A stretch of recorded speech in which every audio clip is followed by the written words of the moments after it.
آج سے 100 برس قبل یعنی 8 جنوری 1926 کو عبدالعزیز ابن عبد الرحمن آل سعود ایک خصوصی تقریب میں مملکت حجاز کے بادشاہ بنے۔ اس کے 6 سال بعد یعنی 23 ستمبر 1932 کو مملکت سعودی عرب کا قیام عمل میں لایا گیا۔ دوستو، آج ہم جانیں گے کہ کس طرح ایک چھوٹی سی بستی سے اٹھنے والی تحریک نے سعودی عرب کی بنیاد رکھی اور آگے چل کر اسے دنیا کے امیر ترین ممالک میں شامل کیا۔ سعودی عرب کی تاریخ دراصل جزیرہ نما عرب کی تاریخ کا تسلسل ہے، جہاں صدیوں تک مختلف قبائل اور چھوٹی ریاستیں آباد رہیں۔ اس علاقے میں کبھی رومی سلطنت کا اثر رہا تو کبھی عثمانی خلافت کا، لیکن موجودہ سعودی عرب کی بنیاد 18ویں صدی میں رکھی گئی۔ آل سعود خاندان کا تعلق ایک سردار شیخ سعود بن محمد سے ملتا ہے جو 18ویں صدی میں نجد کے علاقے میں رہتے تھے۔ ان کے بیٹے محمد بن سعود نے ایک اہم قدم اٹھایا جس نے آنے والے وقتوں میں سعودی سلطنت کی بنیاد رکھی۔ سن 1744 میں محمد بن سعود کی ملاقات نجد کے ایک مشہور عالم دین شیخ محمد بن عبد الوہاب سے ہوئی۔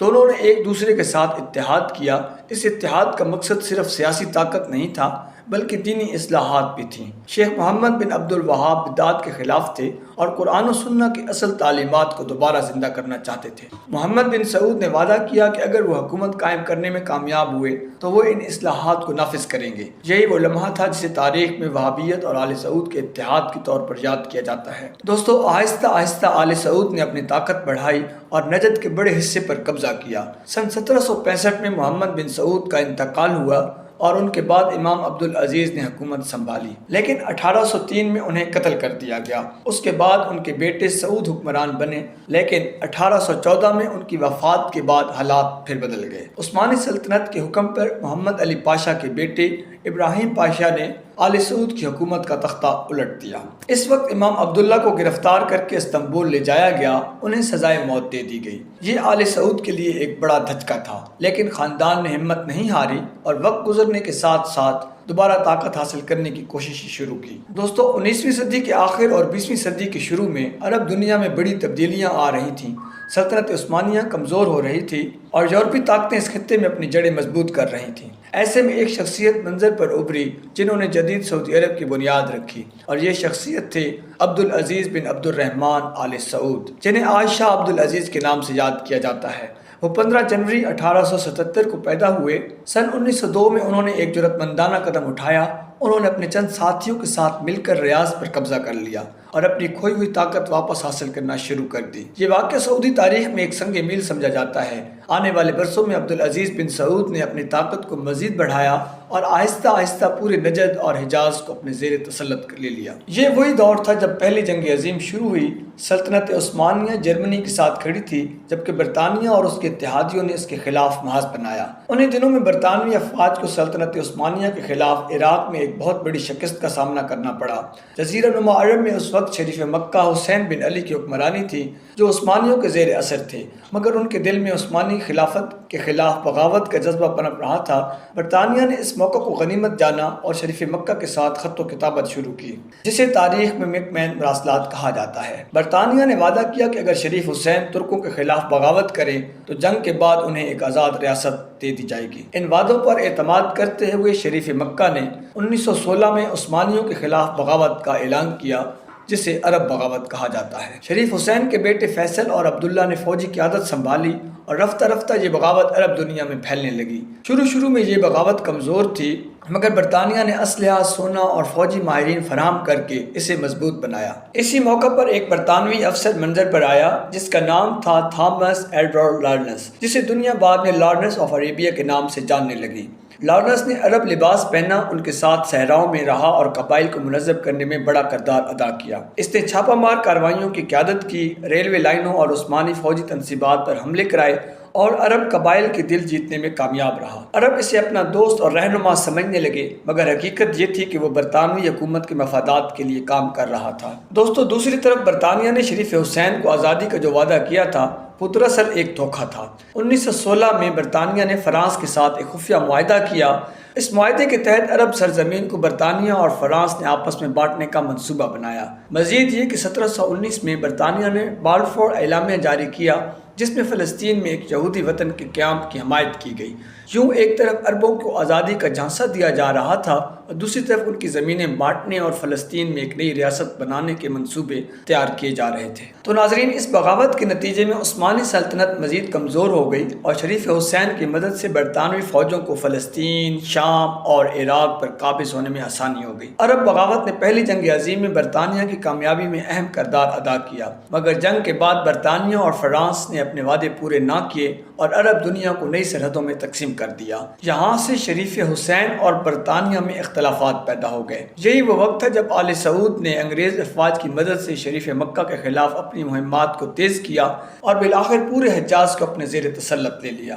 دوستو، یوں عرب بغاوت نے اگرچہ اتحادیوں خصوصاً برطانیہ کو عثمانیوں کے خلاف کامیابی دلانے میں اہم کردار ادا کیا، لیکن عربوں کے ساتھ کیے گئے وعدے پورے نہ ہوئے اور اس کے بجائے مشرق وسطیٰ میں ایک نئی سیاسی تقسیم اور عدم استحکام کی بنیاد رکھ دی گئی۔ سن 1925 میں عبدالعزیز بن سعود نے مکہ کے حاکم شریف حسین بن علی کو شکست دی۔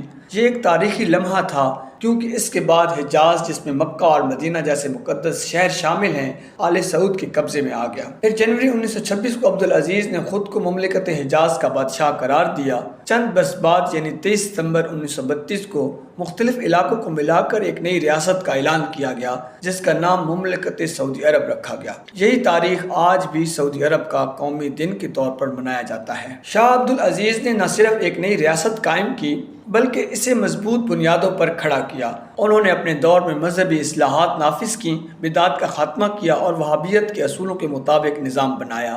ان کے دور میں ایک اور واقعہ ہوا جس نے سعودی عرب کی قسمت بدل دی، یہ تھا تیل کی دریافت۔ سن 1933 میں شاہ عبدالعزیز نے کیلیفورنیا پیٹرولیم کمپنی کے ساتھ ایک معاہدہ کیا تاکہ سعودی عرب میں تیل کی تلاش کی جا سکے۔ کئی برس تک یہ کوشش ناکام رہی، لیکن سن 1938 میں ایک کنویں سے تیل نکل آیا۔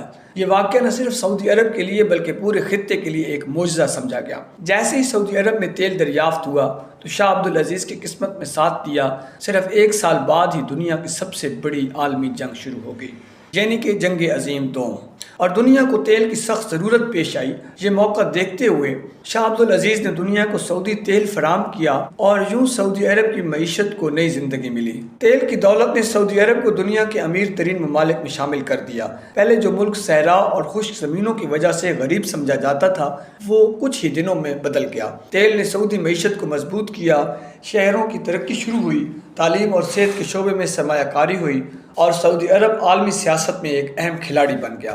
دوسری جنگ عظیم کے دوران شاہ عبدالعزیز نے امریکہ کا ساتھ دیا اور جرمنی کے ہٹلر کے خلاف اپنی حمایت کا کھل کر اظہار کیا۔ اس تعاون نے سعودی عرب اور امریکہ کے تعلقات کو مضبوط بنایا، لیکن جنگ کے ختم ہوتے ہی حالات نے ایک نیا رخ لیا۔ مغربی دوستوں نے دنیا کے نقشے پر ایک نیا ملک قائم کیا جس کا نام تھا اسرائیل۔ جو ہی اسرائیل کے رہنما نے آزادی کا اعلان کیا تو اگلے ہی دن عرب دنیا میں ہلچل مچ گئی۔ مصر، اردن، شام اور عراق جیسے کئی عرب ممالک اسرائیل پر حملہ آور ہو گئے، مگر اس وقت دنیا کا سب سے بڑا عرب بادشاہ شاہ عبدالعزیز خاموشی سے بیٹھا رہا۔ ان کے پاس دولت بھی تھی اور فوج بھی، لیکن فلسطین کو بچانے کے لیے انہوں نے کوئی قدم نہ اٹھایا۔ صرف کچھ عرب رضاکار ہی اسرائیل کے خلاف لڑائی میں شامل ہو سکے۔ دوستو، شاہ عبدالعزیز 9 نومبر 1953 کو وفات پا گئے۔ شاہ عبدالعزیز کی وفات کے بعد شاہ سعود تخت نشین ہوئے تو ملک میں بد انتظامی اور ضرورت سے زیادہ شاہ خرچیوں کا سلسلہ شروع ہو گیا۔ قومی آمدنی کے مقابلے میں اخراجات بڑھ گئے اور ملک قرضوں کے بوجھ تلے دبنے لگا۔ اس صورتحال نے نہ صرف معیشت کو کمزور کیا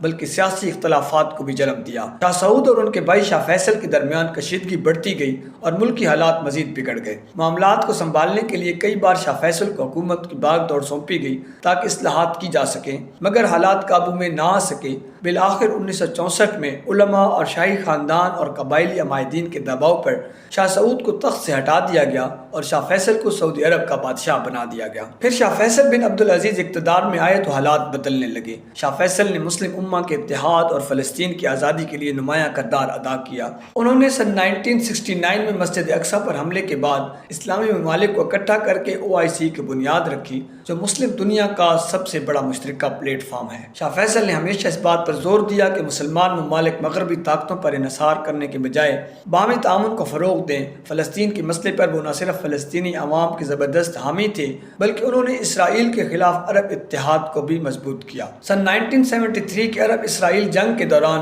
انہوں نے اسرائیل کے حامی ممالک پر دباؤ ڈالنے کے لیے تیل کی فروخت کو عارضی طور پر روک دیا اور مغربی ممالک کو باور کرایا کہ فلسطین کے بغیر مشرق وسطیٰ میں امن ممکن نہیں، شاہ فیصل نے سعودی عرب کو مضبوط اور جدید بنایا، لیکن 1975 میں انہیں کے بھتیجے نے قتل کر دیا۔ اس کے بعد شاہ خالد، شاہ فہد، شاہ عبداللہ اور پھر شاہ سلیمان نے حکومت کی۔ ان تمام حکمرانوں نے اپنے اپنے دور میں سعودی عرب کو مزید مستحکم کیا اور تیل کی دولت کو ملک کی ترقی کے لیے استعمال کیا۔ آج سعودی عرب عالم اسلام کا سب سے اہم ملک سمجھا جاتا ہے، کیونکہ یہ نہ ملک مکہ اور مدینہ جیسے مقدس مقامات کا محافظ ہے، بلکہ معاشی اور سیاسی طور پر بھی دنیا میں اثر و رسوخ رکھتا ہے۔ سعودی عرب کی تاریخ میں کچھ فیصلے ایسے بھی تھے جن پر عالم اسلام میں اختلاف پایا گیا۔ مثال کے طور پر 1926 میں شاہ عبد العزیز نے جنت البقیع میں موجود کئی پرانے مزارات کو مسمار کرنے کا حکم دیا۔ اس فیصلے پر دنیا بھر کے مسلمانوں نے رد عمل دیا، لیکن آل سعود نے اپنی پالیسی جاری رکھی۔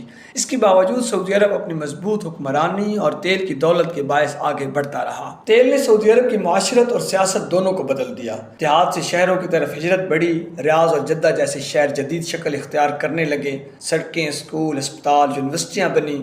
سعودی عرب نے نہ صرف اپنی عوام کو سہولتیں فراہم کیں، بلکہ دنیا بھر کے مسلمان حج اور عمرہ کے لیے جب یہاں آتے ہیں تو ان کے لیے بھی سہولتیں پیدا کی۔ آج سعودی عرب دنیا کی بڑی معیشتوں میں شامل ہے اور مستقبل میں ویژن 2030 جیسے منصوبے بنا کر تیل کے علاوہ دوسرے شعبوں میں بھی ترقی کی راہ پر گامزن ہے۔ یوں کہا جا سکتا ہے کہ آل سعود کا سفر ایک چھوٹے سے علاقے سے شروع ہوا، کئی بار شکستیں بھی ہوئیں، مگر مسلسل جدوجہد کے بعد بالآخر ایک مضبوط ریاست قائم ہوئی۔ عبد العزیز بن سعود نے جس سلطنت کی بنیاد رکھی تھی، آج وہ صرف عالم اسلام کی قیادت کرتی ہے، بلکہ عالمی سیاست اور معیشت میں بھی ایک اہم کردار ادا کر رہی ہے۔ سعودی عرب کی یہ کہانی صرف ایک ملک کی تاریخ نہیں، بلکہ ایک پورے خطے کی تبدیلی کی کہانی ہے جو آج بھی جاری ہے۔